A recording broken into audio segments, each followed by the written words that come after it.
Welcome, Amudaya Pratap Singh. You're joining us on this special telecast on NewsX. We are coming to you live from the venue of the Raisina Dialogue here in New Delhi, the Taj Palace Hotel. And of course, we are clearly, seeing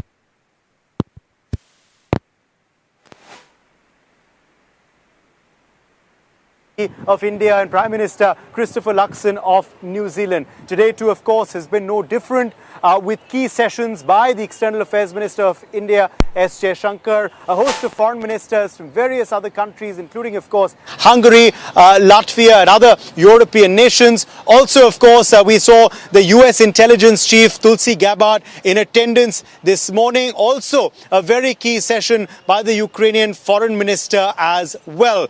All of this, remember, on a day when we're also expecting Donald Trump, the United States president, to be speaking with his counterpart from Russia, Vladimir Putin, a phone call which is keenly awaited because it could decide, of course, peace and stability for that war which has been ravaging the region for the last few years. Also, of course, the Raisina Dialogue will continue tomorrow as well. The dialogue and the conclave, of course, premier conclave, might I add, on geopolitics and geoeconomics, of course, this year is focusing on peace, planet and people as its theme of Kala Chakra. And now joining us, a very special panel, of course, to talk about how the conclave has panned out so far and the way forward for foreign relations for India and economic relations as well as, a follow-up, of course, of this summit. We have live with us now Honorary Consul General of Albania and Premier Architect Dikshu Kukreja. We have we have a fellow Hudson Institute, Dr. Satoru Nagao, of course, is a very, very important and relevant Japanese voice who's live with us as well. We have national spokesperson of the ruling party of India, the Bharatiya Janata Party, Charu Pragya, with us, who understands, of course, the foreign policy of India very, very well. And of course, we have author, economic analyst and senior journalist and columnist with us, Pranjal Sharma as well. Pranjal, of course, will also be hosting a couple of sessions at this summit. So if you have time, do come and check them out and listen to them, of course, live here at the venue or on ORF's channels. So without further ado, let me, first begin with you, Charu, by just talking, of course, about firstly, this big statement by S. Shankar, the External Affairs Minister today, talking about the hypocrisy of the United Nations, talking about the hypocrisy of the West, talking, of course, about the illegal occupation of Kashmir, how the world should pay more attention to it, and generally the foreign policy push that summits like this make for India going ahead. Thank you there, and it's been such a wonderful time listening to the conversations at Raisina this year, and especially Dr. Shankar's statement this morning. And if you listen to that entire talk, we understand a couple of things very clearly. One, India's voice on the global platform is getting stronger day by day. The last 10 years have cemented our position on the decision-making table. We have emerged as a voice of the global south, and very strongly. And most importantly, we are not mincing words when we are talking about issues pertaining to our country. It's the India First policy, firmly and strongly. And today when Dr. Shankar talked about the issue of Pakistan's invasion of India, he did it in such a clear way. He said we went with the problem of invasion, which was turned into some kind of a conflict, which it isn't. It's still the biggest issue, and it's been brushed under the carpet again and again. But India of the past is not like the India of today. Today we are roaring. Today we are strong. Today we emerge as a friend to nations across the globe. Today our Prime Minister has been a PM who's been honored by numerous countries, given their highest civilian honors. This just cements our place and shows India to be a Vishwamitra. It follows our policy of Vasudev Kutumbakam. Okay. It's a great time to be in India. Yes, and interestingly, people is one of the theme also of this Raisina Dialogue, of course. Let me get you in here now, Pranjal Sharma, of course, on what has stood out for you today, in the morning sessions, of course, in the first half. Of course, the evening sessions are carrying on as we speak. Interestingly, Tulsi Gabbard talking about the strong economic partnership of India and US, despite the tariff, word that we keep hearing, of course, from the United States president.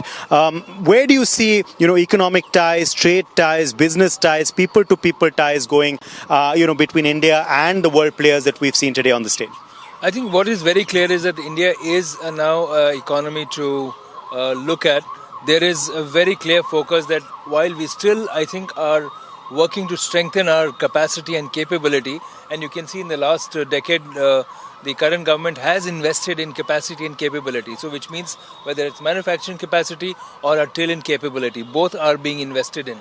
And it's a journey which is on a very strong path right now. But there's a lot of work to be done. Having said that, look at the situation in other parts of the world. You know, you see 3 or 4 of the top European countries, they have 3 government changes in 3 years. You know, the governments are falling. That used to happen in the 90s in India. We had 4 governments in 3 years, and we always had coalition governments which were always fragile. You see the same status in Europe today. I think the 3 things which stood out for me today in the conversations, one, I think that Foreign Minister Shankar, he said very categorically that we want a stronger UN, but we want a fair UN. I think that was very important to say. There's a narrative which is being built that India is trying to disrupt and break the global order. No, what India is saying is that we want to improve the global order, make it better, so re-globalize in some way.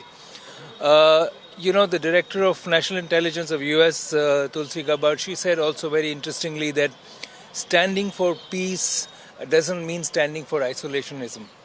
She also made the point that America first does not mean that America is alone. So there are a lot of interesting narratives. And equated it with India first as well. And she equated it with India first. But look at where the world is today. And I think one of the speakers said very articulately that a crisis in Europe, 2 warring countries, is being resolved by a country in the Middle East. It used to be the other way around, that all the crises in the global south would have matchmakers and people who are playing the peace card would come from Europe to get them together. Look at the way the world has flipped. The crisis zones are in the what I call the legacy economies, and the stability is there in the growth economies.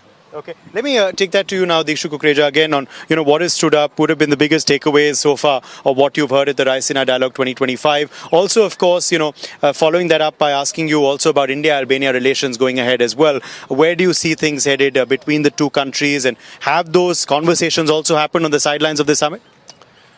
So I've been watching and been a participant of Raisina in the last few years, and it really makes me, see with a sense of awe how this conference is really assumed a global, it's become the place to be. I mean, this year, in its 10th year, 120 nations participating in it is a feat in itself. And I commend the organizers and ORF for making it such an inclusive conference, that small nations like Albania, with a population of about 2.5 million people, we are sitting at the table there as well, discussing global order and finding solutions, discussing solutions and participating, whether it's on the geopolitical side, whether it's on the geoeconomic side. So from that point of view, I think I commend the inclusive nature of Raisina. Having said that, India and Albania also share a lot in common. And that's not just that one individual, Mother Teresa, that most of us are familiar with, but it's the kind of culture that both the countries have. The populations might be 2 extremes of the pendulum, but they're both peace-loving nations. They're nations which are there to not create conflict, but they're nations which try to solve conflict. Of course, Albania itself is at the forefront of the Balkan region. It is part of NATO. It is a European nation which is also on its way to becoming part of EU in the future. But having said that, it is a country which does believe that, the global order needs to be fixed. And when we talk about, for example, climate change, we talk about the environment, which is a matter which is very, very close to my heart. I see that Albania is at the forefront. Today, Albania is net zero in all ways, in all respects. And it is being able to create its own energy and not really affecting the environment in the way many other countries are polluting the global climate and contributing to climate change. So in those respects, I think there's a lot lot to learn from both of them. Albania is one of the fastest growing economies in Europe. So while we have seen recession hitting Europe, while we've seen the war ravaging the economy in Europe, Albania's economy has been growing very fast. So there are lots of lessons, irrespective of the scale of the two nations, lots of lessons that both nations, India and Albania, can present to the world. Okay. Dr. Saturunagawa, today Tulsi Gabbard, the US intelligence chief and a key member, of course, of Donald Trump's new team, made that big statement, of course, apart from other, aspects that she spoke about, said she's a daughter of the Pacific. Saying, of course, how she's been born and brought up in Samoa, Hawaii, etc. Talking about how this is a very important region of the world, the Indo-Pacific, and how there is a need for peace here, and how there is a need for stability in this region. What did you make of that statement? And where do you see these conversations at the Quad headed, of course, for people-to-people ties between the nations that are attending? When she came from the Pacific. This fact indicates that Indo-Pacific, Indian Ocean side and Pacific side, is one region. Indeed, this concept originally came from the Prime Minister Shinzo Abe of Japan. But now he was assassinated, but close friend, Prime Minister Modi and President Trump leading this concept. So now we need to remember the very important words when Prime Minister Shinzo Abe addressed in the Indian Parliament and introduced the idea of the Indo-Pacific. He said, strong India is the best interest of Japan, and the strong Japan is the best interest of India too also. He said, that concept is applied to his close friend, Prime Minister Modi and President Trump now. So that's why in my memory is right. This is the 6th time I joined the Raisina Dialogue. India is rising, reflected by this Raisina Dialogue when we check the guests. So now, as a global leading country, India show the strong influence and leading in the whole Indo-Pacific. That is indicated from this Raisina Dialogue 2025. Okay. So now is the age of India. Okay. I want to ask you now another follow-up question, although it's on a different issue. Today, there is a very important call between Donald Trump and Vladimir Putin. It's a much-awaited call. It's the first call, of course, after the peace talks have started, after Ukraine has acceded to the 30-day ceasefire proposal that the US has proposed. Now we need to see what the Russian response to that will be. What do you expect from this phone call today? Russia-Ukraine issue rely on, of course, a battlefield indeed. Gradually, Russia is winning even if they pay the huge cost. So that's why the how to persuade means that Trump tried to use bluff as a Russian side he is. But in the reality is the US strategy is still supporting Ukraine. So this is the technique of the tactics for the negotiation. But now, yes, both sides say, Russia and Ukraine, both sides, Russia and the United States, both sides say, situation is moving. So we wish peace will come after the agreement. And in this case, indeed, we can remember India's presence. Because Russia's problem is creates a rift between USA and India, or Japan and India, or Western and India. But now, if the Russian problem is solved, age of the good friends, close relationship between India and us, Japan, US, Western countries also could happen. Yeah. So that's why everything leads to India's glorious. Yeah. That is a very important. That's something that Vladimir Putin has also acknowledged, Pranjal. That we are playing a very, very key role in these peace talks. Today, I spoke with the foreign minister of Ukraine after his session. He said that they want India to play a more proactive role. He said they're really serious about peace and hopeful to achieve it this year itself.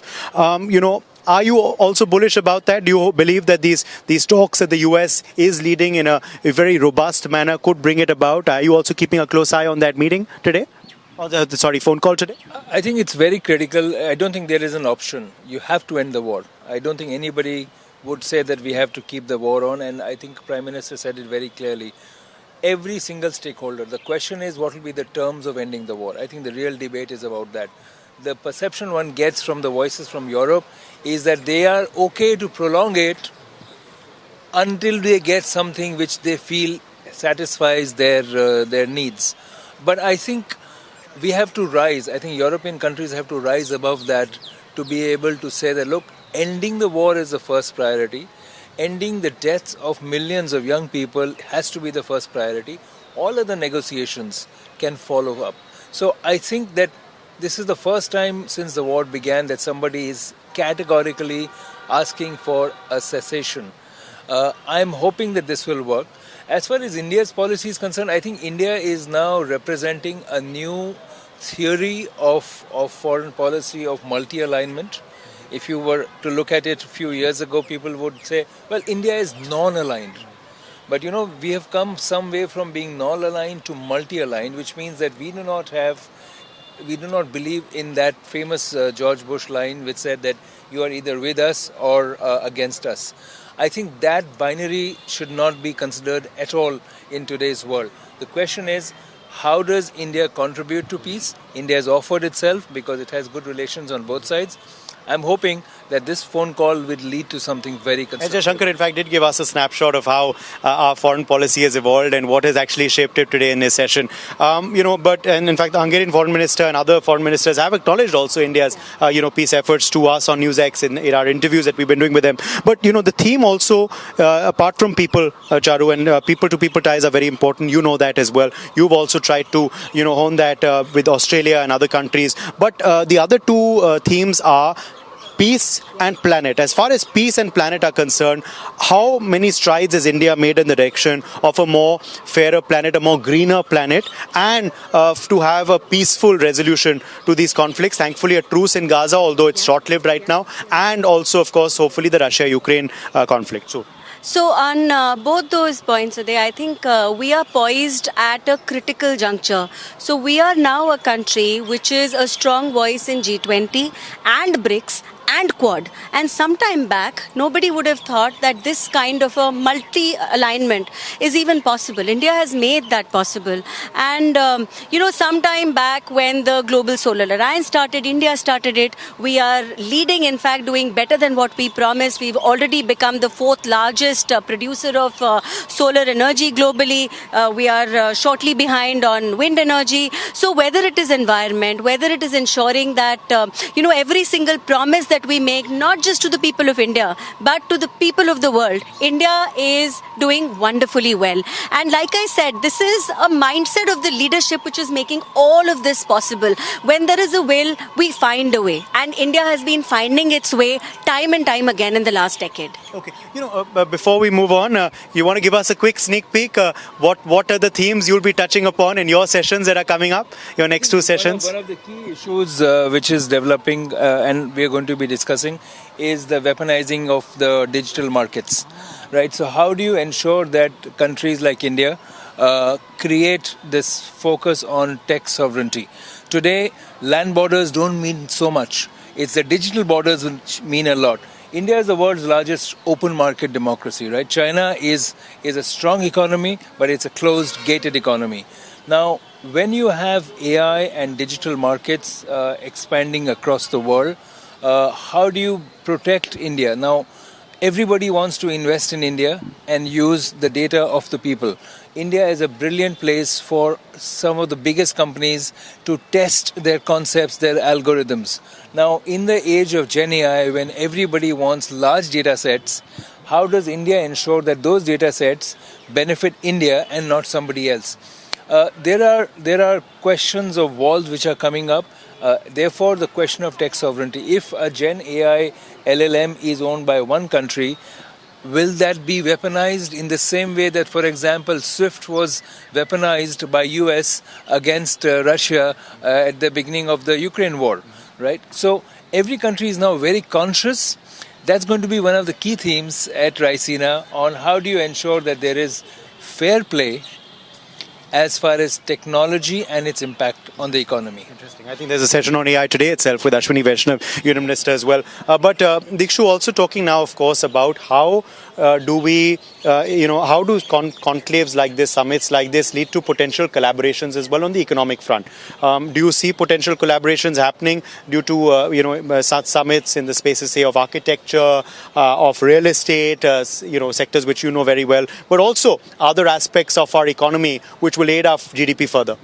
No, absolutely. I mean, these are not just conferences where politics is being discussed, but there are people converging from, like I heard, 120 nations who are here.